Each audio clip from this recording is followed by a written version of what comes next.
કથાને અમૃત કહેવાય. અમૃતમાન કથામાં બહુ અંતર છે. અને વખતે આપણે કથાને અમૃત કહેવા જઈએ તો થોડુંક કથાનું અપમાન પણ થઈ જાય. અમૃત ભોગકારક છે, કથા યોગકારક છે. કથા માણસોને ભોગ, કથા લાંબુ આયુષ્ય આપે, એથી વધારે કાંઈ ના આપી શકે.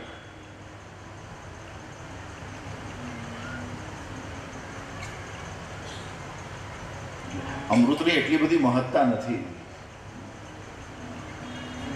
અને ભાગવત તો જીવને પરમાત્માનો ધામ આપે છે.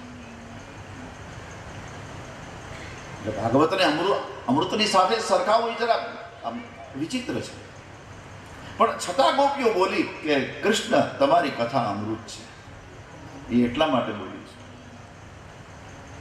અમૃતમાં ઘણા બધા અવગુણ છે, પણ એક ગુણ છે, મરતાને બચાવી લે છે. આ અમૃતનો ગુણ. માણસનું મૃત્યુ બિલકુલ નિકટ આવે, તમે એક ચમચી અમૃત પાઈ દો એટલે એનું મૃત્યુ નહીં થાય. ગોપીઓ કહે પ્રભુ તમારા વિરહમાં અમારો પ્રાણ જવાનો હતો. તમારા વિરહમાં અમે કેમ જીવી શકીએ, પણ પરમાત્મા તમારી કથા અમારા કાનમાં આવી એટલે અમે જીવી ગયા. અમને એમ થયું જો મરી જઈશું પછી કથા કોણ સાંભળશે? આ કથા સાંભળવા માટે જીવીએ. આ કથાએ અમને જીવતા રાખ્યા. એટલા માટે ગોપીઓએ કથાને અમૃત કીધી છે.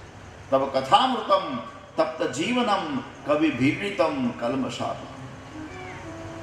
શ્રવણ મંગલમ શ્રીમદાતતમ ભુવિ ગૃણંતિ તે ભૂરિકા છે.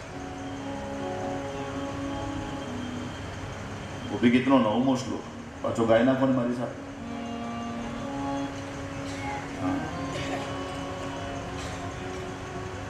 આ વખતે 16મા પાના ઉપર 9મો શ્લોક.